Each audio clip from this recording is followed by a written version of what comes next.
आज इस वीडियो में हम रिटायरमेंट के चैप्टर को और आगे बढ़ा रहे हैं। अब ले रहे हैं क्वेश्चन नंबर 50। कहता है एक्स वाई जेड पार्टनर थे, 5:3:2 का इनका रेशियो था। वाई रिटायर हो जाता है और वाई के रिटायरमेंट के बाद जब ये सारे कैलकुलेशन करते हैं, मतलब रिवैल्यूएशन अकाउंट बनाते हैं, आपका रिजर्व वगैरह बांट लेते हैं, तो जो पूरी कैपिटल निकल के आती है कौन सी, ये वाली जो बैलेंस शीट होती है सबकी, ये जो कैपिटल निकल के आती है वो उसने हमको दे दिया है 1,03,680 एक्स का, 87,840 वाई का, 26,880 जेड का। ये है विद ऑल एडजस्टमेंट ये कैपिटल। ठीक है, अब आगे बोलता है, कहता है 9600 हमारा पुराना कैश का बैलेंस था, लेकिन अब इसकी 96 की जरूरत नहीं है, अब हमको चाहिए 7200, 7200 रुपए की जरूरत है, मिनिमम कैश इतना होना चाहिए। मतलब वो चाहते हैं कि वाई के रिटायरमेंट के बाद कंपनी में कम से कम 7200 रुपए कैश जरूर बचा रहना चाहिए। ठीक है, एक चीज तो ये हो गई।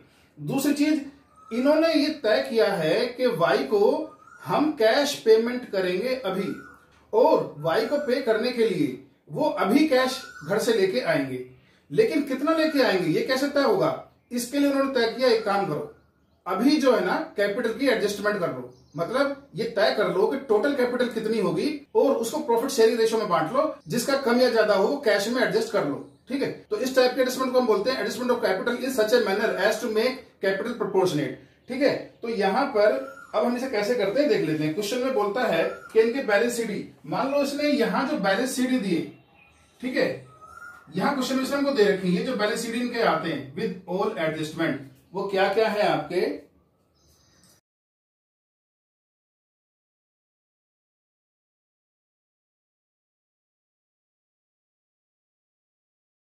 हम क्या करते हैं कि हमें कैपिटल एडजस्टमेंट करनी है, तो हम क्या करते हैं एक्स वाई जेड इनकी कैपिटल को टोटल कर लेते हैं।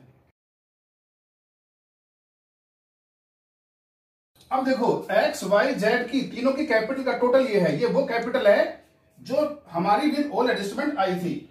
अब देखो यहां पर क्या हो रहा है कि वाई को हमें पे करना है, वाई को पे करना है, वाई को पे करने के लिए हमें पैसे चाहिए, पैसे कौन ला कर देगा, एक्स और जेड। लेकिन क्वेश्चन में वो ये भी कह रहा है कि भाई देखो 7200 कैश भी होना चाहिए, तो एक काम करो इसमें मिनिमम कैश भी जोड़ दो जो रिक्वायर्ड है, 7200 वो जोड़ देते हैं हम। अब जो हमारा ओल्ड कैश का बैलेंस था उसे लेस कर दो, कितना था 9600, 2,16,000। तो यहां पर ये जो कैपिटल आई इसे हम बोलेंगे total capital of the new firm.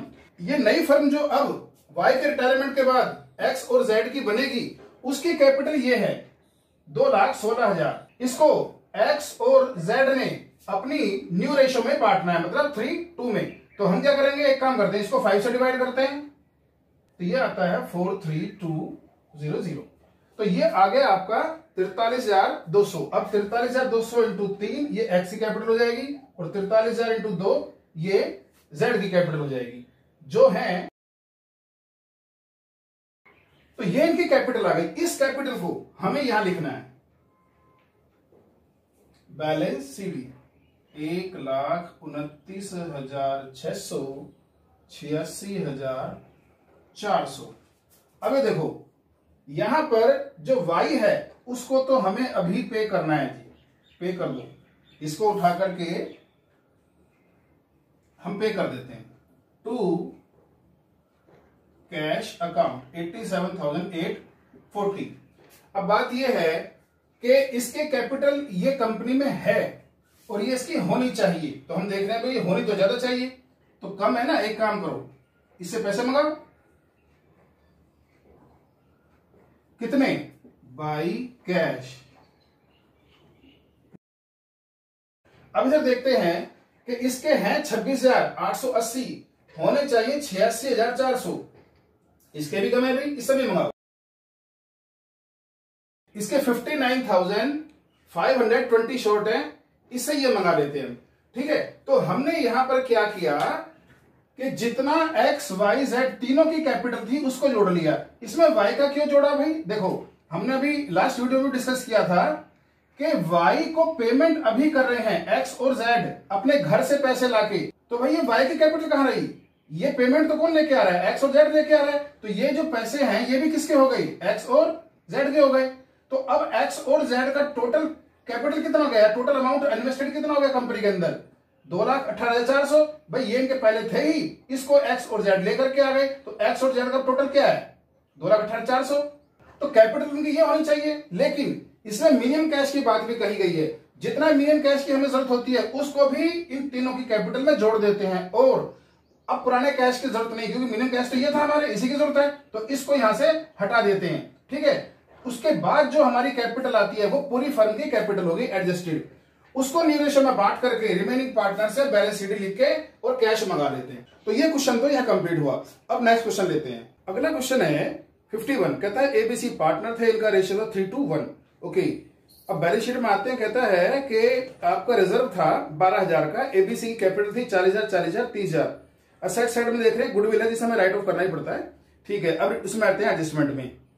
और रिटायरमेंट वाले दिन उन्होंने रिवैल्यूएशन किया है, तो पता लगा कि प्रोविजन फॉर डाउटफुल डेट्स उसको 1,000 से बढ़ाना पड़ेगा। 3 पहले था, 1 और बढ़ा देंगे, 4 टोटल हो जाएगा। कह रहा है स्टॉक 10% कम हो गया, फर्नीचर भी 5% कम हो गया, और there is an outstanding claim of damages 1,100 रुपए का। हमने किसी का नुकसान कर दिया है तो हमें कुछ 1,100 रुपए क्लेम बनाना पड़ेगा। ये भी हमारी लायबिलिटी हो गई और लॉस भी हो गया। क्रेडिटर रिटर्न बैक, ये फायदा हो गया, 6,000 रुपए के हमारे क्रेडिटर कम हो गए, हमें कम पैसे देने पड़ेंगे। बाकी गुडविल की एडजस्टमेंट है, और बोलता है कि बी को अभी पे कर रहे हैं अभी, और ए और सी बचे हुए पार्टनर आपका कैश लेकर के आ रहे हैं जितना जरूरत है। साथ में ये भी ध्यान रखेंगे कि 10,000 रुपए कंपनी में कैश रहे। अब बैलेंस शीट में जो 18,000 कैश है उसकी उनको जरूरत नहीं है, उनको 10 की ही जरूरत है। क्वेश्चन शुरू करते हैं। तो बीडी लेते हैं। बीडी है हमारा इनका 40,000, 40,000, 30,000।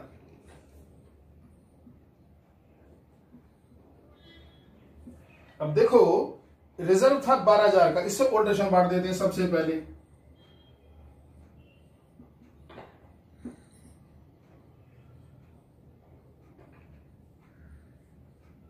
इसके बाद बैलेंस शीट में गुडविल दी है 10,000 की, उसको राइट ऑफ कर देते हैं।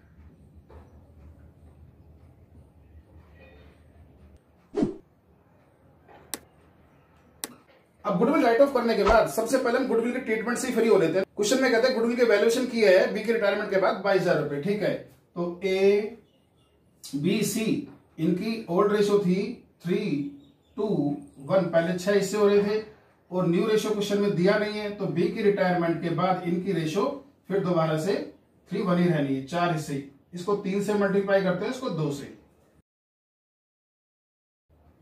तो हम देख रहे हैं कि इनका गेनिंग रेशो 3:1 आया। अब एक काम करो, 22,000 पूरी कंपनी की गुडविल है ना, इसको डिवाइड करो 12 से, तो 1 यूनिट आया। अब इसको एक बार 3 से, एक बार 1 से, तो इसका आया 5,500, और ये आ गया 1,833। चलो जी, इसको पोस्ट कर देते हैं। तो यहां पर by is capital, by seize capital 5,500, 1,833, और इधर टू बीज कैपिटल 5,500 और 1,833। आगे चलते हैं। अब हम रिवैल्यूएशन पर आते हैं। कहते हैं प्रोविजन फॉर डाउटफुल डेट्स 1,000 रुपए से बढ़ गया। आपके जो डेटर्स थे वो थे 25,000 के। ठीक है, तो डेटर्स थे हमारे 25,000 के, और हमारे पास जो प्रोविजन था वो था 3,000 का, और अब कितना 1,000 बढ़ गया, तो आपके 4,000 का प्रोविजन हो गया, 21 बचे। ये 1,000 जो है हमारा लॉस है, इसको हम रिवैल्यूएशन में ट्रांसफर कर देते हैं। इसके बाद कहता है stock to be reduced by 10%। Stock कितना था आपका 18,000 का, 10% कम हो गया, तो टू स्टॉक 1,800, तो यहां पर आ गया 16,200 स्टॉक। इसके बाद बोलता है कि आपका फर्नीचर 5% कम हो गया जी। फर्नीचर था आपका कितना 30,000 का, 1,500 रुपए कम हो गया, टू फर्नीचर अकाउंट 1,500, और फर्नीचर आपका कितना रह गया 28,500। ठीक है, इसके बाद हम चलते हैं, कहता है कि क्लेम है 1100 रुपए का, वो देना पड़ेगा हमको शायद। आउटस्टैंडिंग क्लेम 1100 रुपए, तो टू आउटस्टैंडिंग क्लेम अकाउंट 1100 रुपए। इसके बाद बोलता है कि क्रेडिटर्स आपके 6000 रुपए हमें देने ही नहीं है, इनको पेमेंट ही नहीं करना है, फायदा है जी। तो बाई क्रेडिटर्स अकाउंट 6000 रुपए, और जो हमारे क्रेडिटर्स हैं अब कितने के बचेंगे, पहले थे हमारे ये 30,000 के, तो अब 24,000 ही हमें देना पड़ेगा, ठीक है। अच्छा, और तो रिवैल्यूएशन का इसमें कुछ है नहीं, बस टोटल कर देते हैं। तो टोटल में हम देख रहे हैं हमें कुछ प्रॉफिट ही हो रहा है, यहां पर 600 रुपए का हमें प्रॉफिट हो गया। ए बी सी में इसको बांट देते हैं, 300, 200 और 100। तो बाई रिवैल्यूएशन अकाउंट 300, 200 और 100। अब क्वेश्चन में बस और तो कुछ है नहीं, ठीक है। अब इसे हम यही टोटल करते हैं।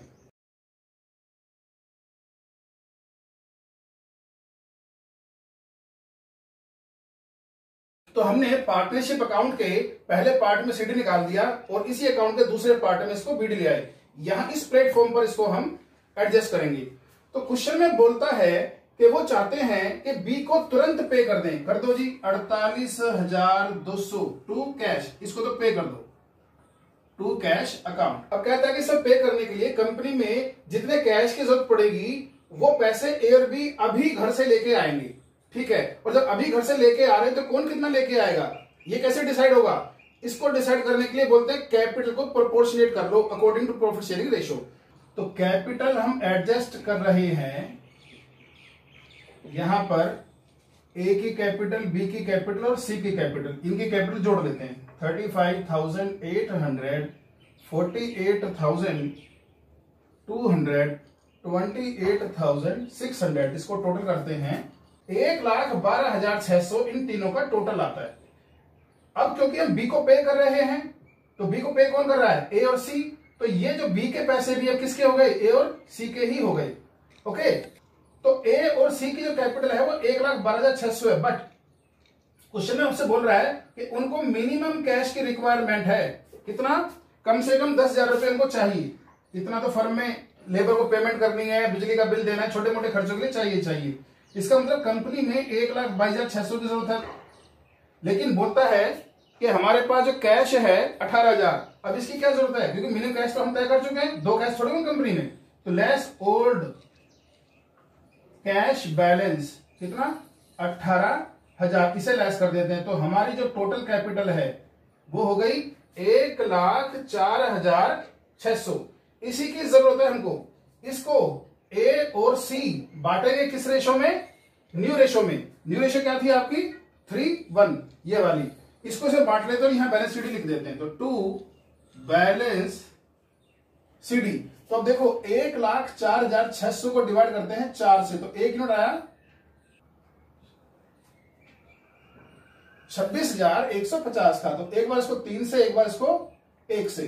तो यहां पर हम 26,150 और इसका हो गया आपका 450,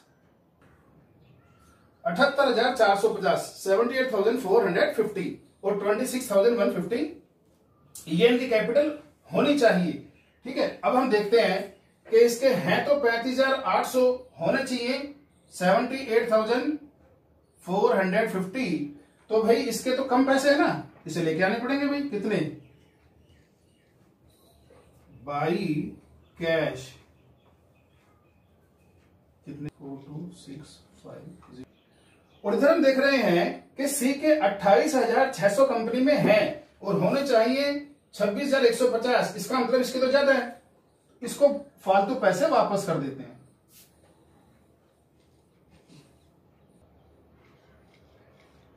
तो 2,450 इसके हमने वापस कर दिए। तो इस तरह से ये तो हुई इनकी कैपिटल की एडजस्टमेंट। अब क्या करते हैं, बाकी बची हुई चीजें बैलेंस शीट में एज इट इज लिख देते हैं, जिनके अंदर कोई चेंज नहीं हुआ है। अब जैसे आपके क्रेडिटर थे, क्रेडिट तो हो चुका है। अब जैसे आपके बिल्स पेबल, तो बिल्स पेबल आपके थे 16,000 के, वो हम लिख देते हैं। इसके बाद रिजर्व हो चुका, कैपिटल हो चुकी है। अब आते हैं सेट साइड में कैश। अब हमको कितना लिखना है, जो क्वेश्चन में कहा था कितना चाहिए 10, बस आपको उसको लिख दो, ठीक है। इसके बाद अब आप आ जाओ, डेटर कर चुके हैं, स्टॉक कर चुके हैं, फर्नीचर कर चुके हैं, आपका मशीनरी, ठीक है जी, मशीनरी है आपकी 70,000 रुपए की, ठीक है। चलो जी, असेट साइड तो कंप्लीट हो गई है। अब हम देख रहे हैं कि लायबिलिटी में हमने पार्टनर्स कैपिटल छोड़ दिया है, इसको लिख देते हैं ए और सी की कैपिटल। ये है आपकी 78,450 और 26,150, और ये टोटल कैपिटल कौन सी होगी, ये जो डिसाइड की थी हमने 1,04,600, ठीक है, ये आ गई। बस अब इसका टोटल कर देते हैं।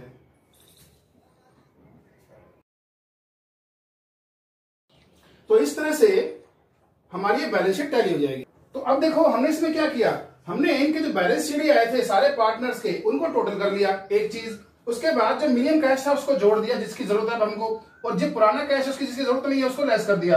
फिर जो कैपिटल आई वो ही आपकी total capital of the new firm हो गई, और इसी टोटल कैपिटल को बांटकर हमने रिमेनिंग पार्टनर्स के बैलेंस शीट शो कर दिए। ओके, फिर हमने कैश में एडजस्ट कर लिया, किसी कम है तो मंगा लेते हैं, फालतू है तो वापस कर देते हैं। तो इस तरह से इस मेथड की हमने कैलकुलेशन की। इस मेथड में जो मेन इंपॉर्टेंट बात है वो इस टोटल कैपिटल कैलकुलेट करना है, और ये जो टोटल कैपिटल है इसकी कैलकुलेशन दूसरे तरीके से और भी हो सकती है। अब आपने देखा 11th क्लास में अकाउंटिंग क्वेश्चन क्या रूल था, आपकी asset is equal to capital plus liability, लेकिन कैपिटल कौन सी भाई, क्लोजिंग लास्ट की, ओपनिंग कैपिटल नहीं, ठीक है। तो ये जो कैपिटल है ये क्या है, इनकी क्लोजिंग कैपिटल है। क्लोजिंग मतलब ये सीडी, ये बीडी कैपिटल नहीं है इनकी, क्लोजिंग कैपिटल, तो यहां पर ये क्लोजिंग कैपिटल होती है। अच्छा, एक चीज, अब अगर हम इस मेथड के हिसाब से अगर हमें ये क्लोजिंग कैपिटल निकालनी है, क्योंकि हमें क्या निकालना है, ये कैपिटल निकालनी है, ये क्लोजिंग कैपिटल है जिसका टोटल है, जिसको ए सी में बांटा था, इसको हम असेट माइनस लायबिलिटी कर देते हैं, असेट माइनस लायबिलिटी। तो देखो हमारी असेट्स कितनी है, जो फाइनल असेट्स है आफ्टर रिवैल्यूएशन, वो क्या है आपकी, मशीनरी है 70,000 की, आपकी फर्नीचर कितना था जी, फर्नीचर है आपका 28,500 का। इसके बाद आपका डेटर्स बचे आपके 21,000 के। इसके बाद आपका स्टॉक बचा आपका 16,200 का। इसके बाद आपका कैश बचा आपका 10,000 का, और इन सब का टोटल आपका हो गया 1,45,700। ओके, तो ये तो टोटल असेट हो गई। तो अब इसमें से क्या करते हैं, लेस लायबिलिटी। लायबिलिटी क्या कहती है हमारी, बीपी थे हमारे 16,000 के,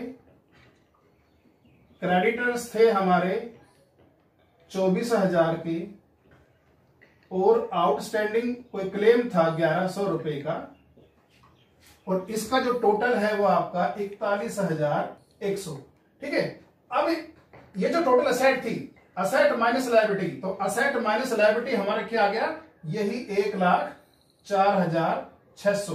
तो total capital of the new firm वो हमारी 1,04,600 इस तरह से भी निकाल सकते हैं। ओके, तो हमारे दो मेथड हो गए, या तो हम इस कैपिटल को ही एडजस्ट करके इस तरह से निकालने, कैसे, इनके सीडी ले लें और उसमें मिनिमम कैश जोड़ के पुराना कैश लेस कर दें, तो भी हमारा कैपिटल आ जाएगा, फाइनल कैपिटल।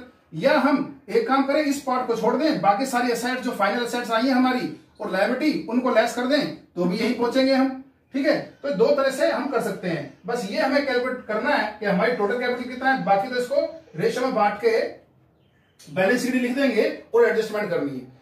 तो अब रह गया एक पॉइंट कैश का, तो कैश तो हमको मिनिमम ही लिख देना चाहिए ऐसे क्वेश्चन के अंदर, जब उसने मिनिमम बोला ही है। वरना अगर हम कैलकुलेट करना चाहें तो कर भी सकते हैं, क्या कि आपका जो पुराना कैश था उसमें जो कैश लेके आया कोई पार्टनर वो जोड़ दो और लेस कर दो जो लेके गया है, जैसे 48,200 बी ले गया और आपका 24,50 लेकर गया सी, तो ये जो हमारा कैश आएगा ये 10,000 ही आएगा, ठीक है। तो इस तरह से ये हमारा क्वेश्चन हुआ।